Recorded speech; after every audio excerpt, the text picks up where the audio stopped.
Hello, everyone, and happy Wednesday. We are here again at the Achieving Unity Success Formula, building the formula so we can all grow forward together into all the anger, hate, and prejudice that is out there. We can achieve unity through the power of encouraging, inspiring, and including others personally and professionally. And you'll hear that a couple of times during this presentation because the world gets better because of us. As you'll see on the first screen, that is the Achieving Unity Guide. And you're welcome to go get that anytime. There is a QR code on the left. Please just use your phone, get the QR code, go there and take a look at the guide. And I'm always looking for feedback. Communication and collaboration are the keys that unlock that door to success. And that's where we want to be every day. Reality focused dynamics, creating solutions, one reality at a time. As you can see by the logo on the left, it's reality focused solutions, which is success focused. And I just forgot my logo. Um, Reality focused dynamics, success focused solutions. I got it backwards. Uh, That's what life is all about. We want to take it and make it because things do happen. And that's what we want to do as we're transforming our world today. Accidents do happen, technology happens. We want to make sure that we're creating the solutions that make us better for tomorrow. And our guest today, I'll introduce her in a minute, but she's going to talk about how to make our lives better. And it is what we do to make tomorrow what we want it to be. Again, Achieving Unity Success Formula, it is a weekly podcast. I hope you'll add it to your calendar. Would like to see you here every week. We want feedback. Talk to us. Let us know. Every Wednesday, 1 p.m. Pacific time, 4 p.m. Eastern time. Come on back. We'd love to hear from you. Love to have your questions. And during our podcast today, if you have questions, please feel free to ask. We'll be watching the chat. In reality focused dynamics delivers those success focused solutions. One of the things that we do is more on the engineering side, business side, but what we do is take it down to the personal side because we use agile and lean inside and outside of computer software, going from good to better to best. Agile is the ability to create and respond to changes and improvements. It enables success in uncertain and possibly struggling environments by emphasizing adaptability through better collaboration and communication. As I mentioned, those are the keys to success. Lean is a methodology, a study of a method that's focused on maximizing value by minimizing waste. Helps us in optimizing our processes through continuous improvement, effectiveness, and efficiency. Excuse me. We also teach that you can't be efficient until you're effective. The philosophy can be used in every discipline, every vertical, including our homes and our family.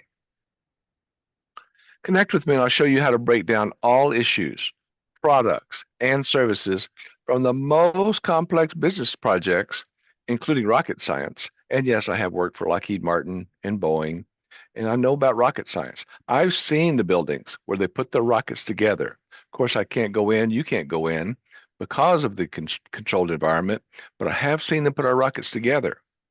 But we can use this same methodology to the basic steps of even training our teenagers. Sometimes it comes down to the WID, bid, rid, gid. What does that mean?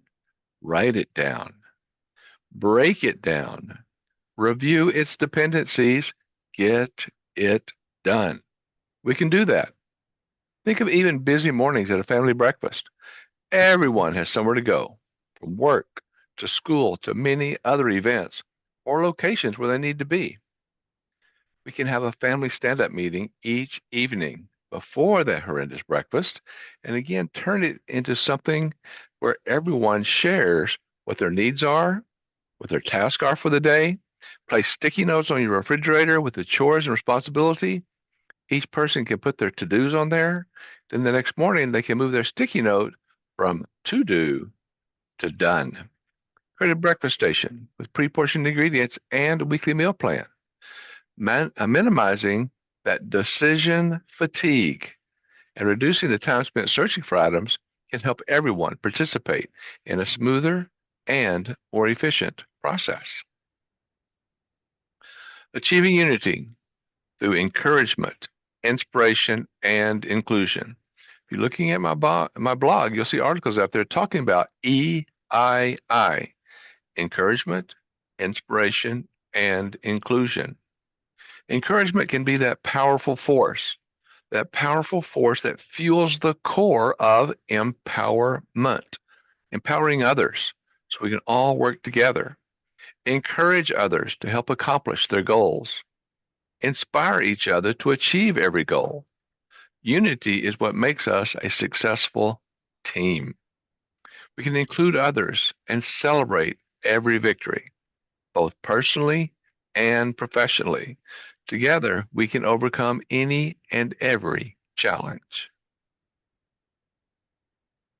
Unity starts at home. It shapes society and transforms workplaces. Are you facing relationship challenges or parenting difficulties? Are you or someone you know struggling with relationship issues or parenting time issues as a divorced or divorcing parent? We can transform that frustration into understanding. With what the frustration? Where is the value in our actions? We can turn those frustrations into opportunities. We must realize that anger, ANGER, holds no value, nowhere. Anger is just actions, not gaining effective results. How have we ever gained a valuable result from our anger? Sure, somebody may have done it out of their own hate, their own anger, but there's better ways to do that. Life happens. Just like a few minutes ago when I messed up my own logo. Life happens from personal relationships to parenting time to prenuptial agreements. And yes, it even doesn't require the nuptial because sometimes we're not getting married anymore. Our court system has caused troubles also in the whole marriage process. But we can learn to embrace and enjoy every moment and every challenge together. One vision, one goal, achieving unity in all areas of life. 7 Steps to Achieving Unity Success Formula. My course on that starts on April 3rd. We have a webinar. It's a free webinar, 90 minutes. I'll be talking about this. That's coming up on March 27th. Contact me. Find out more about it. It's a great opportunity to help us in bringing that success formula into action. If you'd like, here's my website home on the left. That's the QR code. Contact me, QR code on the right. Let's talk. Let's get together. Communication and collaboration are the keys, those doors that open up to the successes we see for tomorrow. Upcoming podcasts, we have a lot of people. Today's guest is just awesome, and she's going to tell us so many wonderful things. But come back next week. I was just talking to Jason a few minutes ago. Keeping the focus on people. People are our greatest asset. Jason Jovi will be here, 326. Storytelling, effective marketing successes. Allison Verhalen will be here, April 2nd. Leadership, resilience, and team retention. Rose Haro, April 9th. Win Anyway, an international award-winning speaker, Rich Hopkins, close friend of mine. He'll be here on 416. The Dad Edge, Larry Hagner will be here on 423. Then for the full month of June, we're going to have all about the Father's Day. We're having all about fathers and dads and what we're learning and sometimes father and dad struggles. Then in August, we're going to talk about mothers and moms and the successes that mothers and moms have made throughout the centuries growing forward. We have a lot of great podcasts coming on. So again, please put this on your calendar. Hope to see you again next week. Today, This is wonderful. Now, I've talked to Janet several times, and I'm amazed every time we talk, our emails, what she's done, how she helps us build a better tomorrow. And as she says there on the screen, there is always a gap between what you know and how much you embody what you know. We'll be able to put that into practice and talk to Janet more about that in just a minute. Janet McConnell's style of fitness coaching results is a client's embodiment of wholeness in that mind, in the body, in our spirit. As a coach, motivator, and teacher, Janet is based in Scottsdale, Arizona. She works with clients locally and across the nation. So even though you're not in the same town, even though you live in Scottsdale, contact her. She will help you in growing forward. She shares her message that ageless beauty is achievable by all. Not sure she mentions me on that one, but everyone else. Just kidding. She's going to show everyone how to make yourself beauty just the way you are today. By igniting your physical power and mental strength, Janet believes every person can discover their own unique set of goals. Yes, your goals. When recognized and activated, they can lead to fulfillment, happiness, thriving relationships, and revolutionary shifts at any age. I am very excited to bring about Miss Janet McConnell. So if you give me just a minute, let me pull these screens over and unshare the screen.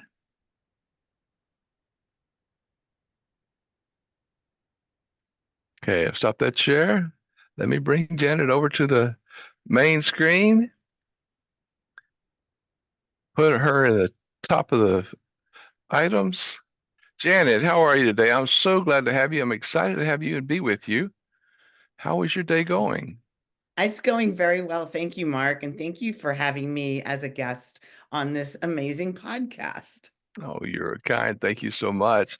I am just right now, I'm working on putting you into the pinned you that first screen.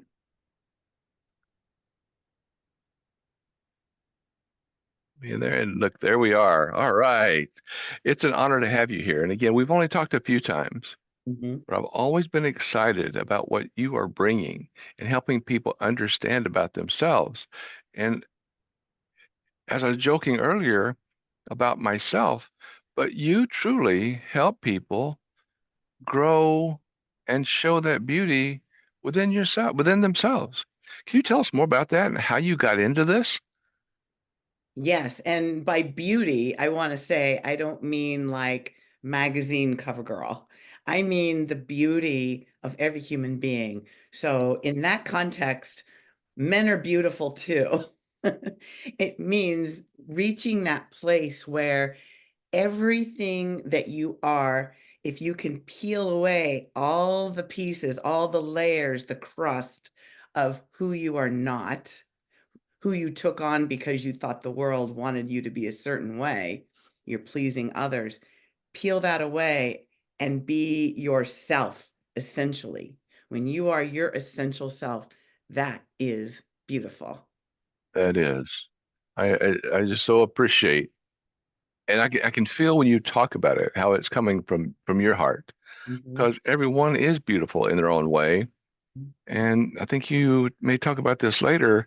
Mhm. Our desire to be visual in somebody else's eyes is not what's important. It's being beautiful in our own eyes. And I think you Right. talk about your mission to Mhm. shatter the status quo of what society thinks aging is. Right. What sparked your passion for this, and what are some of the initial challenges that you have faced? I think as I think as most people when they reach what they call middle age, whatever that is, you start to see your life differently. You start to realize, oh, this timeline that I'm living in is, I mean, you know you're mortal, but you don't really think about it until you get to be maybe 50 and start to realize, oh, in 50 years, another 50 years, I'm going to be 100. I wonder what that's going to be like. And you start to realize you really do have to count your days and use your time wisely.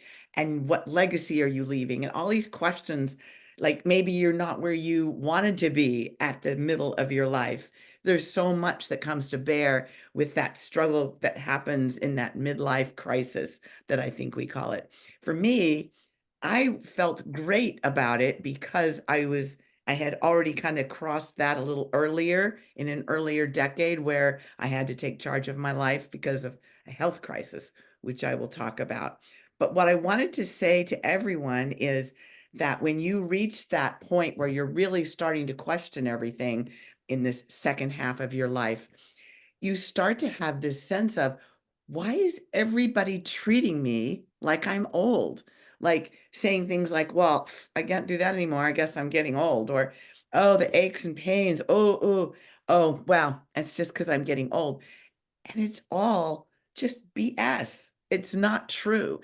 And I want us to start changing our mindsets. I'm on a mission to get people to understand that it gets better as we move into the second half of our life if our mindset is in the right place. So, I like what, sorry to yeah. interrupt you, but just to toss in there, I like what you're saying because I've noticed that some in my life. And as I joke about my next birthday, I'm just turning 39 years old again.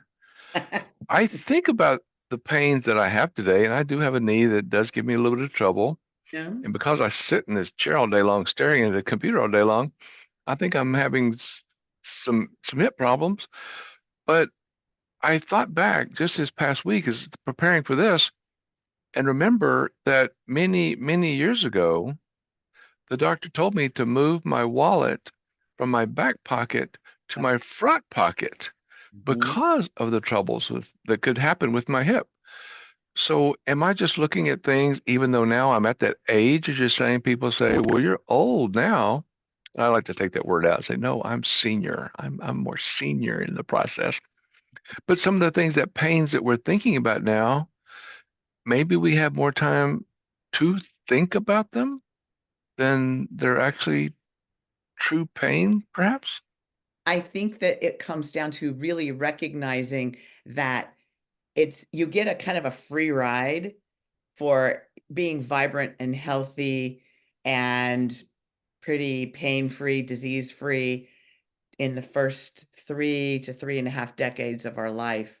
And then that midlife time is when you start to realize, oh, I'm in the driver's seat and I'm not driving very well. And I need to be a better driver. And so you really have to, because your body will more quickly tell you when you're not on point. And yeah, that wallet thing is true because when you sit on your wallet on one side, then your hip joint is a little bit off.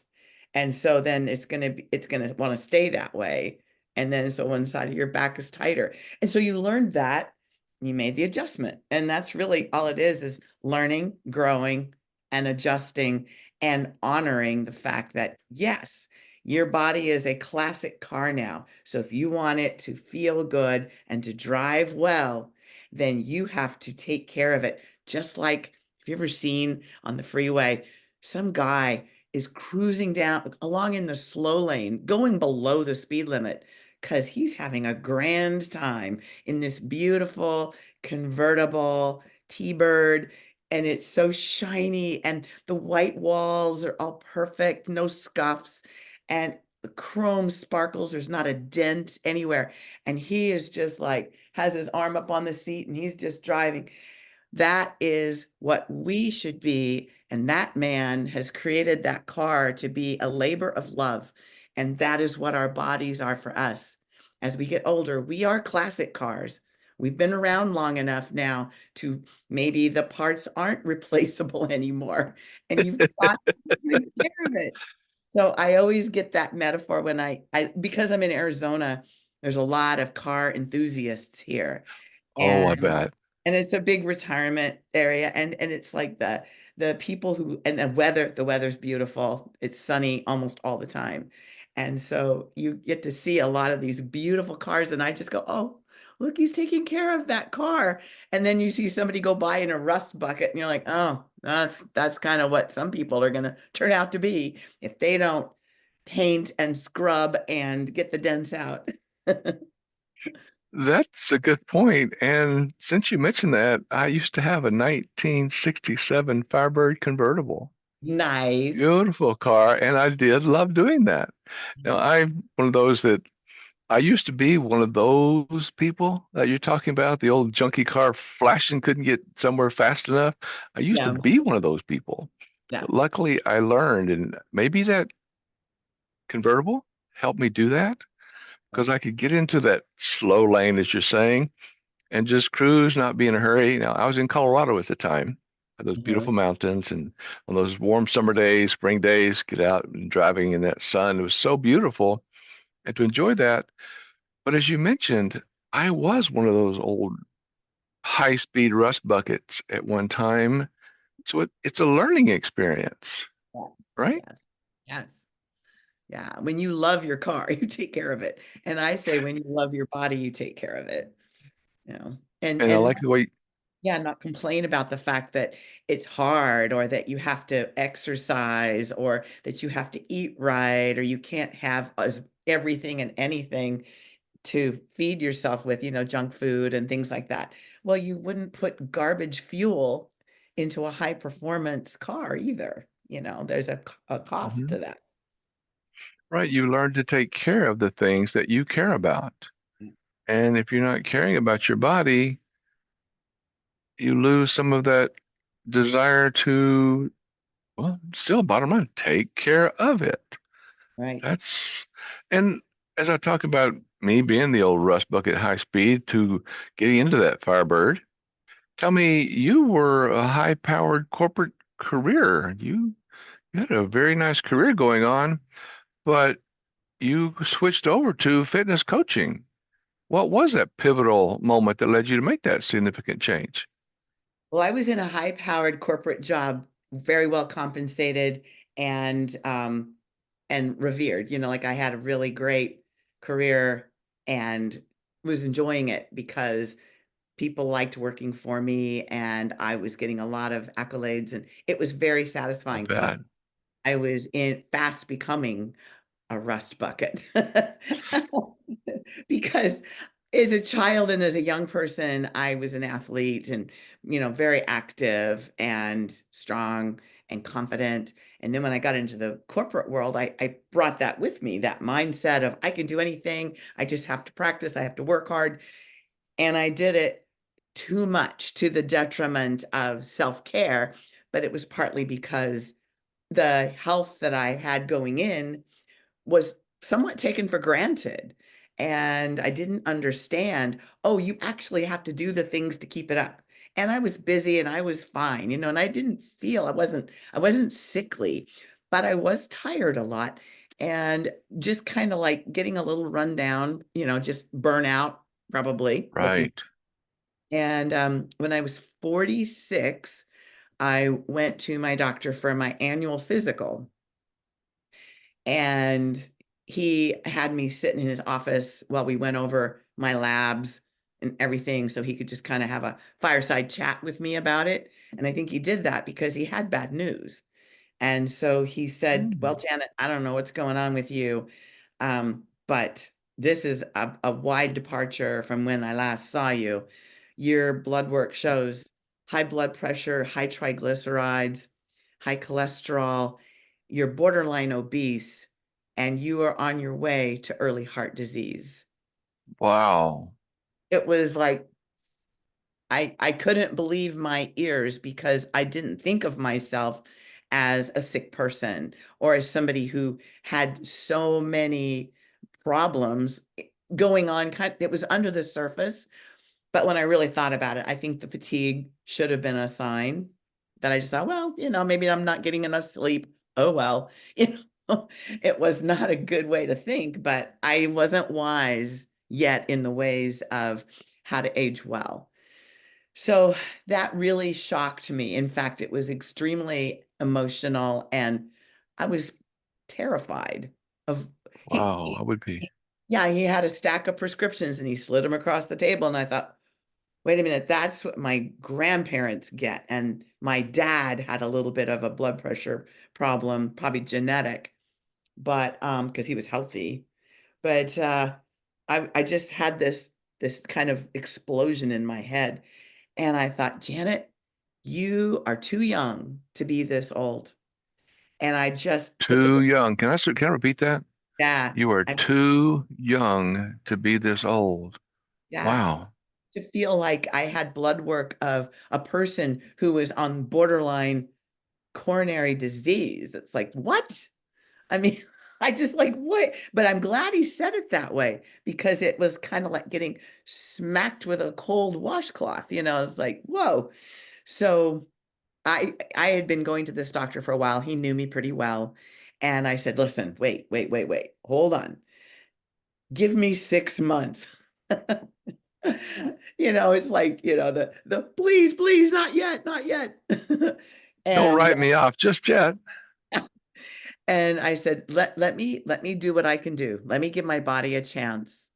And I will come back here in 6 months. And I'll make a bargain with you. If my blood work is still terrible, I'll take those stupid prescriptions and I will follow your orders. And he was like, oh, here we go. Because I'm sure people have done this before, And it's like, oh, right. And then they come back and they're the same, because I mean, to just make a bargain like that and have no plan is, I couldn't tell him what I was going to do because I didn't know what I was going to do. And so he said, okay, let's make the appointment right now. And then I went out to my Good car. doctor. Yeah. He said, I'll hold you to it. Let's see what you can do. I mean, he knew I was a go-getter, but he knew me after my athletic days. He just knew me as a corporate person. So I went out to my car and had a good hysterical cry. And then I pulled myself together and I went back to work and I told my boss. And she said, well, I have this great trainer. I mean, you don't have a plan. This trainer is really fun and he's very thorough. He knows what he's doing. You won't get hurt. Why don't you just do that? At least that'll buy you some time to figure out what you're going to do. So I did.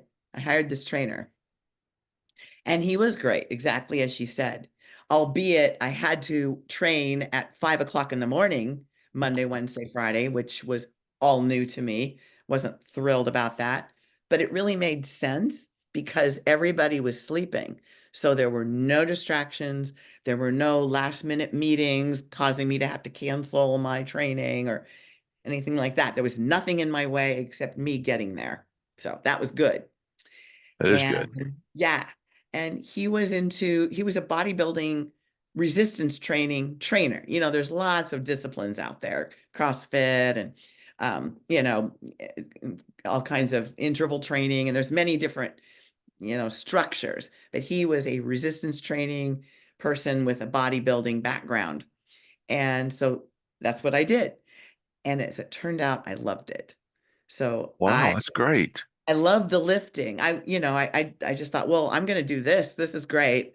And I didn't change my diet. I didn't do anything else. I just went to the gym 3 days a week and just for an hour. And so 6 months came around. There I was back in my doctor's office. And he just shook his head at me and goes, I don't know, Janet, you somehow pulled it off. I've never had this happen before where somebody made a 6 month promise. Now, I was still a little bit fluffy, just a little overweight, but all of my blood work was in the normal range. And I had lost 30 pounds without, Congratulations. thank you, but without changing my diet. So I was kind of stuck. I couldn't get any farther than that. My body just kind of stopped right there. I was exercising enough, and that was my homeostasis right there. But I passed the first hurdle. So That he said, "All right, let's see if you can keep going. You're going to be back here in 6 more months because people who get gung ho about something sometimes quit." So yes. And we kind of joked about it right before the call, and same thing with me, but it's a little bit different. But we all have that little bit of urge toward procrastination. for sure. And we fill up our little schedules and we don't think about it too much, but we have got so much on our plates that it crazy. We don't think about putting it into a priority. We don't Mhm. think about what do we need to be doing. Right. Right, exactly. Yeah, it's interesting too because there's a couple things that come to mind when you say that. One is that if you are absolutely determined that you are going to do something, what is going to get in your way? Nothing. What if you're kind of like, I'd kind of like to do that and maybe I'll give it a try? What will get in your way? Everything. So there's something you said in your slides at the beginning that I picked up on. This choice fatigue. What was it? Choice fatigue, where like Decision fatigue. It's decision. decision Yeah, fatigue. yeah, decision fatigue. So that's a thing I'm aware of because of the things I put in my life to take the decision out of it. And that I think is the essence of commitment. When you Yes. have a commitment, decision is gone. The decision has been made, done. When the airline pilot, pushes forward and pushes the lever forward and you take off and you leave the runway, decisions have been made. There's no going back. You're not going to just That's all of a sudden stand on the brakes, right? We're all the whole plane. We're all of one mind to get up in the air. That's commitment. No decisions are left. And so that is really what it takes to make a big shift is to, you may not have to do everything that, you can't necessarily start an exercise program, get a dietitian, make sure that you're getting your sleep. It's a lot, right? But commitment means you're started on your journey and you're going to take each thing one at a time, oh, learn it and go. I like what you're saying, and I like that word that you use to action because that means a lot to put it into action. And I can see your doctor's point as well about people who Yeah. think about it. We just talk Yeah. about procrastination, but putting it into action. And what you did, you kept it in Mhm. action, right? Yeah. Well, and even then, so I got over that first hurdle, right? So I was like, "Phew, okay, cleared that hurdle. Now what?" And I thought, okay, well, number one, I'm not going to quit training because now it's part of my lifestyle. So I had adopted it long enough where I wasn't going to quit that. But I knew I had farther to go. And the big problem really for me is I didn't have a new gnarly goal, and I needed a gnarly goal. So I I like was that gnarly goal, like, right? it's kind of what they call it, a big, hairy, audacious goal, the BHAG. Like, you need it. You need this goal that's like, oh, I want to do that. It's really hard, but oh, I want it. So Yes. I kind of, thought about it for a week or two. What would it be? How can I go to the next level? And then about that time, these two ladies who were friends showed up at my gym at 5 a.m., training at the same time as me with another trainer. So they were nearby. I could like watch what they were doing. They were stunning. They were carved and sculpted and had washboard abs, and they looked so Wow. strong and healthy and feminine. Like they didn't look, scary. They just looked impressive. And I thought, oh, that must be amazing. I wonder what it takes to be that strong. Well, as it turns out, it wasn't strength at all. It was something that I hadn't done yet. And what was that? Diet. So I asked my trainer, well, I noticed that they were lifting the same weights I was lifting. The 20-pound dumbbell curls and the cables and the barbells, and they weren't any stronger than me, Mark. They were the same. I said to my trainer, why do they look like that? And I look like this, and we're doing the same thing. And he goes, oh, well, there's this other thing, Janet. They are bodybuilding competitors, and they're going to be on stage in 5 weeks. So they have to eat strategically, which means they have to diet in a way where they will lose fat, but not lose muscle. They can't lose muscle because if they do, then what will happen is they will work off all of that really great progress that they've made to get ready for that stage. So there is a real problem with the way we think about diet.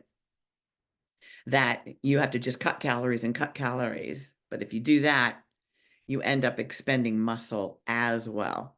You end up losing the progress that you've made. So you have to eat enough calories to keep the muscle, enough protein to keep the muscle, but ride that razor's edge to lose the extra body fat so that the muscles show on stage. And my trainer said, well, you know what?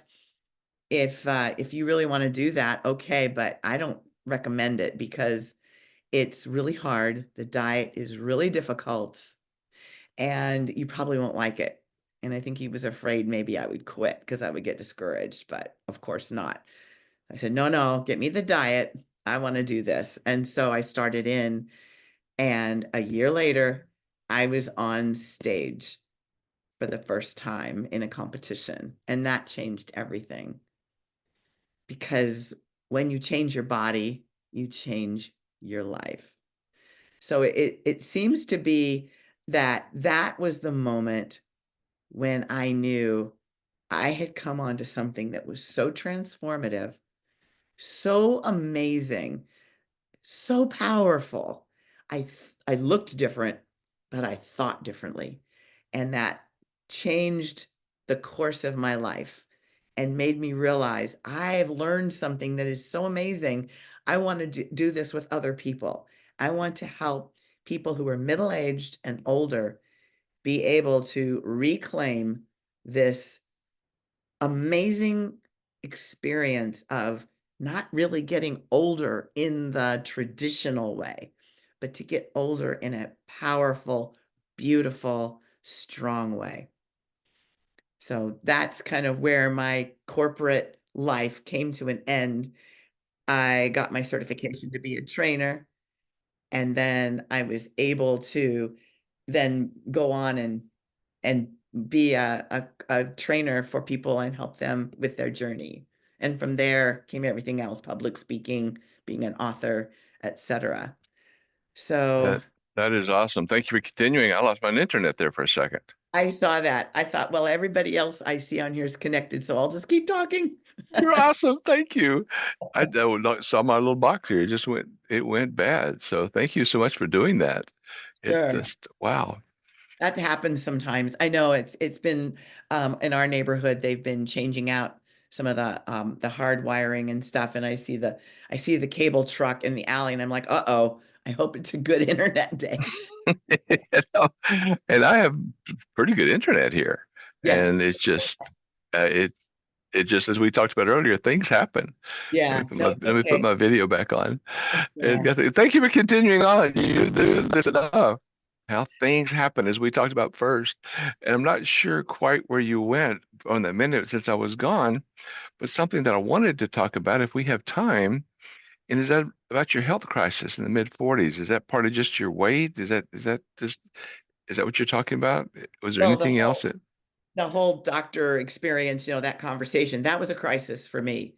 That Hmm. was that was what forced me to stop what I was doing and change my course and make changes little at a time. I mean, I didn't do the whole thing at once, but since that first competition that I did after doing a year's training toward that goal, that was my new big hairy audacious goals to be on that stage. I So don't like that. yeah, once I got there, then I'm like, okay, I want to do it again, and I want to do this with other people. So I got my certification and then quit my corporate job and became an entrepreneur full time. And I've done like I think 7 or 8 competitions since then. Most recently, the last 2 shows I did, where I was in the North American National Championship and got trophies in the 60 and over category. Oh, And next year I'm going to be 70. And so my next goal wow. is to be on stage when I'm 70. Even if I don't get a trophy, I don't care about that. I don't care about the prize. I mean, it's nice, but I want Sure. to be able to say I did that. I think it's awesome what you're doing. And for you telling us that you're almost 70 and to look like you do, and to more than anything, to accomplish what you accomplish on a day-to-day basis. I mean, Janet, that's what we all strive for. I hope I can do what you're doing as I get closer to 70. Yeah. It, it's amazing. And that brings up a question for me. And there's a lot of things going on right now. And you talked about your prescriptions, the doctor first telling you about all the pills that you'd have to take and things like that. And everything that I see as far as any weight loss program, it still says it goes with, now it calls it just eating right and exercise. So what I'm seeing and hearing is even though you're taking these prescription drugs, they continue to say you must still eat right and you must still exercise, right? Right. Right. Right. Yeah, So medications will keep you in check if you have if you're redlining, one of those biomarkers. But what's really important is that those medications by themselves will not create health. It just keeps you out of the red zone. It keeps you from dropping dead. But I mean, is that where you want to live? On the edge of dropping dead, you know? So it's here's a caveat. Some of those great big huge gym bros with the giant muscles and roar, they look like little gorillas, like they're huge, right? And of course, they take anabolic steroids. So people go, "Oh, well, the reason you look like that is because you take steroids." And that is not true. What is true is that if they took those steroids and didn't work their little butts off, nothing would happen. They would look the same as they always did. excellent point. Maybe a little road rage would be in there, but they would, but so all the anabolic steroids do is it works as a catalyst so that what they're doing in the gym manifests more quickly. It's a catalyst. So it It's speeds a tool. it's a tool to speed it up. But if so, by the same token, I don't want to, get into the whole steroid conversation, but it's a good metaphor for if you take any of even Ozempic, which helps people who need to drop fat lose if they don't exercise while they're taking it. So that's a problem if they're just taking the drug and thinking, I don't have to do a thing. People even say that. I didn't exercise and I lost 40 pounds. Well, guess what came off in that 40 pounds? Fat and muscle. You lose both. So the only way your muscle will stay on your body is if it has a reason to hang around. And the only reason it has to hang around is if you're using it and you're saying, with every movement, I need you to stay and I need you to grow. So Mhm. it's dangerous because muscle is the organ of longevity. The less muscle mass you have, the shorter your lifespan. And this is scientifically backed data that's coming out in the last 4 or 5 years. It's been a real groundswell of evidence. So you're going to hear a lot of people out in social media and podcasting who are health gurus, who will talk about this, that muscle is the most important part. And you can't get it unless you lift and you eat right. Unless you do something, as you said, as we talked about earlier, that active, Yeah. and sometimes that it takes me back to what we talked about earlier, that old rusty car that you Yeah. have. If you're Right. not taking care of yourself and doing something, Yeah. that's still the trunk of a car that you're falling into, the back seat. I don't know. Yeah. That's still that negative, harmful in some way situation, like when you're taking drugs and you're not working out. Yeah. And then the question comes up, and I hate to ask it because we hear it all the time, but with our drug industry, I can see why. But why aren't we telling more people about this? Why isn't that a major training? Why isn't that something that is more emphasized in our day-to-day life? It's becoming so. We are Is it? slow to turn around with our understanding. I mean, for the last 50, 60 years, where people have been paying attention to any kind of healthy practice, quitting smoking and taking it easy on the alcohol or quitting. And also it used to be believed that you just starve yourself to be skinny. You starve yourself to be skinny, and that was the epitome of beauty, to be very thin.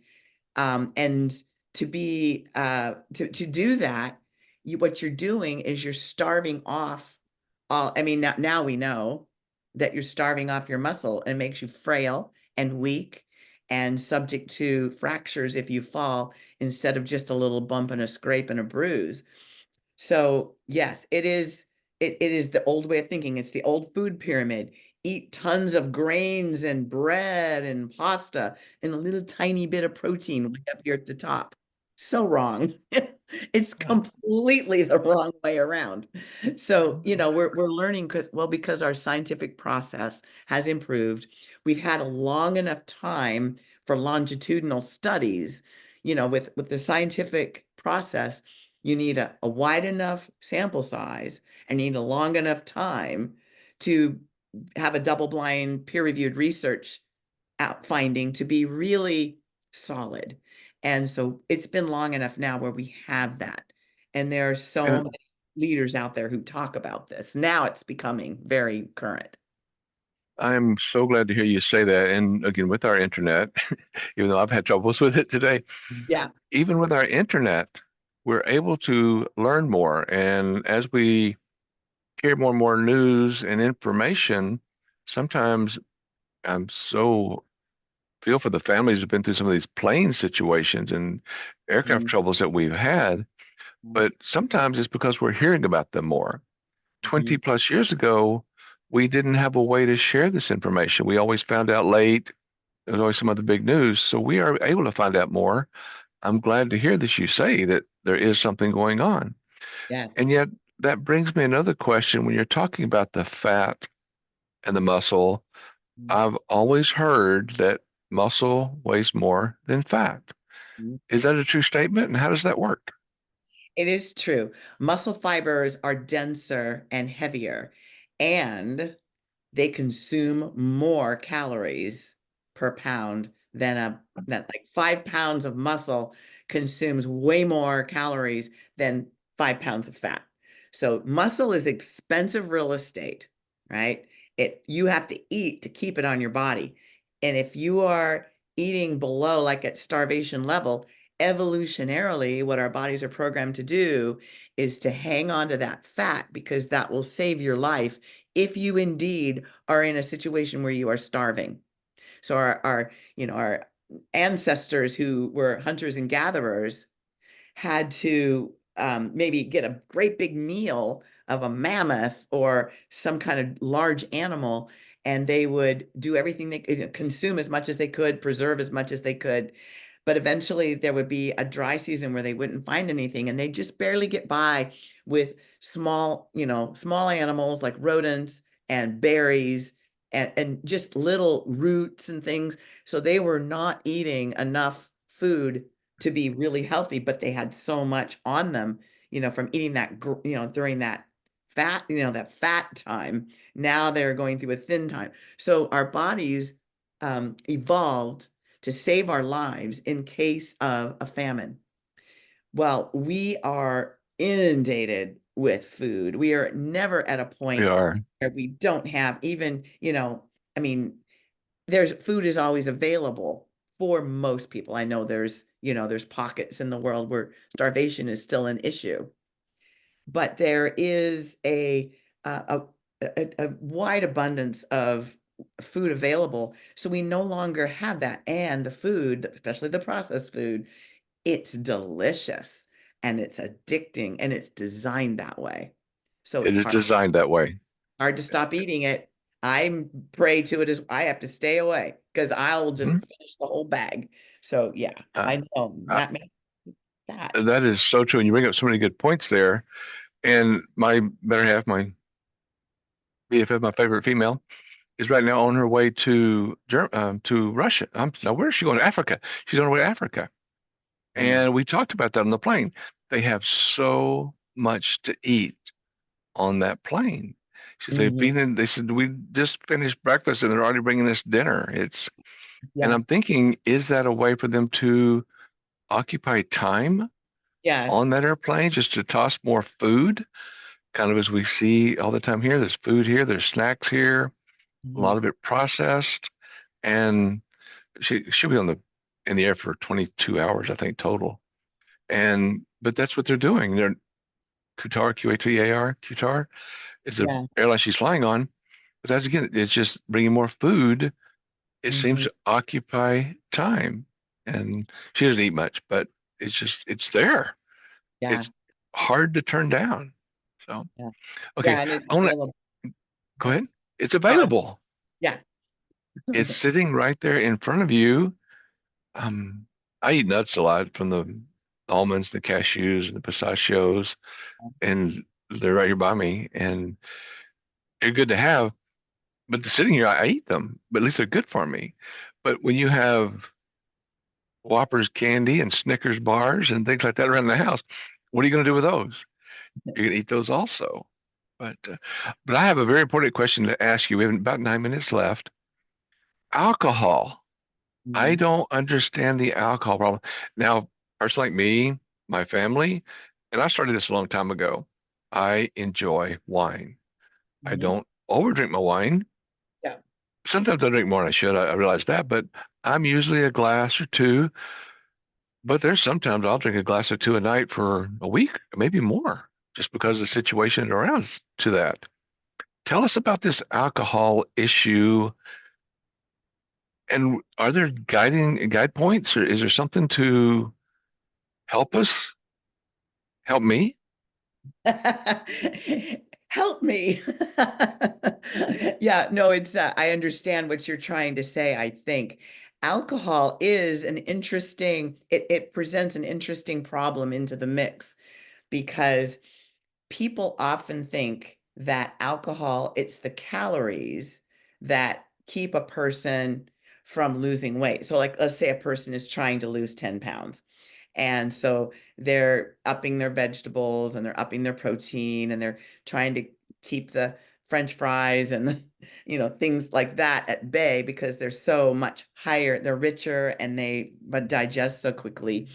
But alcohol, even though it has calories and liquid calories, any calories that are in liquid really hit the system fast and cause insulin to respond. And it is like so it gives you a bit of a sugar bump and then a crash. Here's what I say. There's a spectrum. So if you are seriously trying to lose weight, lose fat, let's say, it's helpful. It is like an extra boost if you can go for that period of time with no alcohol because until you get the Okay. weight down, and then you can have moderation, monitor your composition, your fat content. But so in moderation, it's absolutely okay in your day-to-day Okay. normal existence. You can lose weight and have alcohol, but it takes so much longer. And Okay. the reason is not the calories so much, it's what it does to the liver. So the liver has like 600 jobs, but the main job it has is to keep you alive when toxins enter the system. And it has a toxin detector. And it goes and the toxins come through in the blood and it grabs onto those toxins. And everything else that the liver is supposed to do just kind of like gets lower in priority to get the toxins out first, because alcohol is a toxin. That's So what I was just about to ask. yeah, Okay. it's a toxin. And so the liver perceives this as a much that's the top priority right now. Until I get that out of your system, that's all I'm going to worry about. And this other stuff can wait.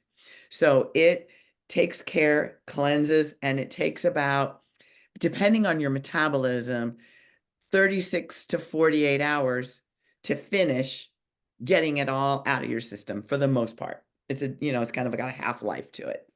Then it gets back to the business of, guess what? Fat metabolism.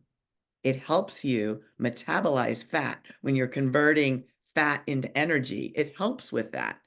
And it decides when you get to do it. You don't lose fat unless the liver Hmm. says it's okay. So the Is that liver, right? yeah. So the liver is kind of the CEO of fat burning. So it decides that. It's so smart. The liver is very smart. But so let's say you're on a roll, you've lost 5 pounds, you're halfway there, and you're like, oh, I'll go to a birthday party and have a glass of wine or two.